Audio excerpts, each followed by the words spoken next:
All right, let's get right into your strategic briefing. Today, we are tackling one of the most, well, counterintuitive challenges in leadership, and that is the psychology of overthinking your own success.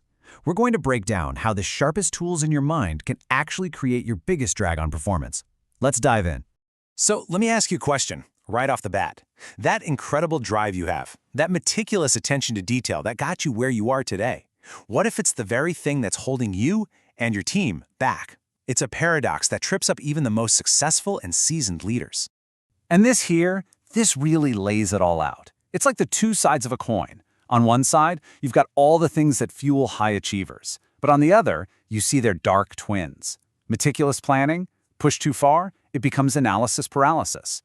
Those super high standards, they can easily morph into crippling perfectionism. And that powerful desire to succeed, that can get twisted into a paralyzing fear of failure. It's a tightrope, and every single top performer is walking it. So to really get to the bottom of this, our briefing is broken down into 4 key parts. We're going to start with the paradox itself, then we'll look at the real-world costs, we'll dissect that perfectionism trap, and, most importantly, we'll end with some actionable strategies you can use right away. So let's get to it. First up, the success paradox. Let's dig into how the very engine of your ambition can, believe it or not, end up sabotaging your own performance. So here's the fundamental issue, right?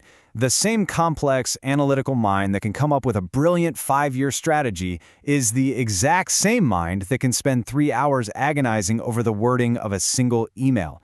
Your brain doesn't just automatically switch off that high-stakes thinking for low-stakes tasks. And what does that do? It creates these internal bottlenecks that are just as damaging as any real-world supply chain problem.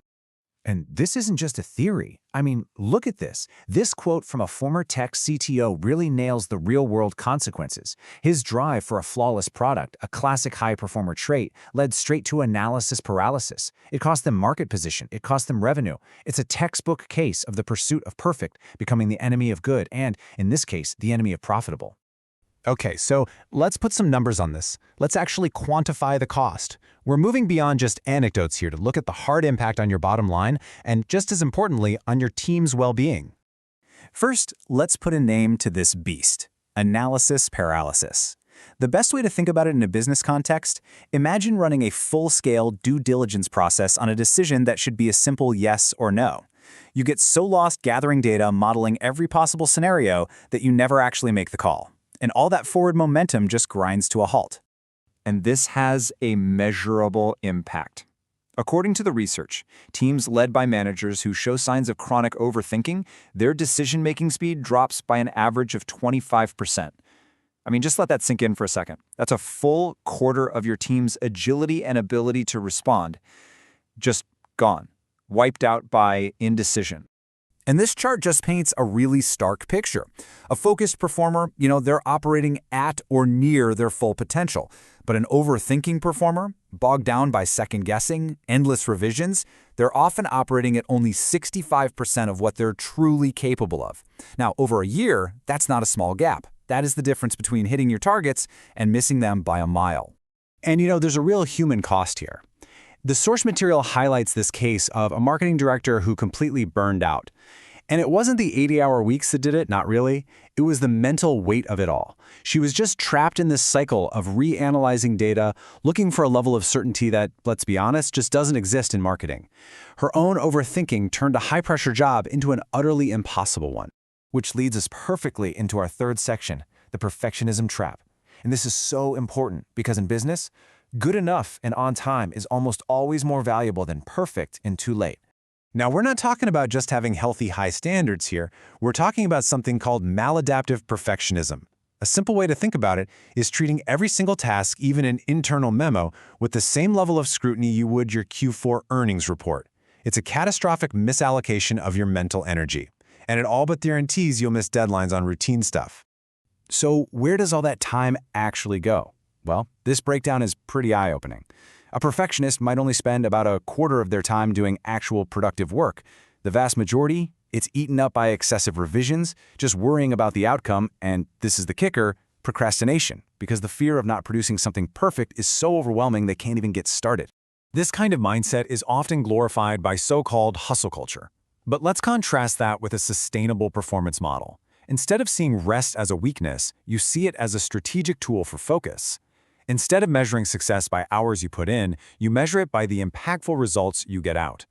And maybe most importantly, failure isn't some deep personal flaw. It's just a data point. That's it. A piece of information you use to get better. So, the billion-dollar question is, how do we fix this? Let's move to our final section, actionable strategies to get your focus back and drive performance that you can actually sustain. These are things you can literally build into your workflow starting tomorrow. Let's focus on 3 really powerful tactics. First, time box your decisions. Give yourself a set window. Maybe it's 30 minutes, maybe it's an hour to make the call. The goal is a good decision, not a perfect one. Second, define done. Before you even start a task, write down exactly what completion looks like. This stops you from endlessly tweaking. And third, this might sound weird, but schedule worry time. Dedicate a 15-minute slot in your day to consciously think about all your anxieties. By containing them, you stop them from poisoning your entire day. You know, a great way to think about it is that your mind is your own internal C-suite. You've got a focused strategist in there, offering clear, forward-looking advice. But you've also got an anxious catastrophizer, predicting doom around every corner. As the CEO of your own mind, your job is to listen to both, but to give the final say, the decision-making power, to the strategist. So I'll leave you with one final thought to put this into practice right now. Look at your calendar for this week. Which meeting, which project, which decision on your plate is secretly an invitation to an overthinking trap? I want you to identify it and then decide which one of these strategic tools you're going to use to disarm it. Thank you.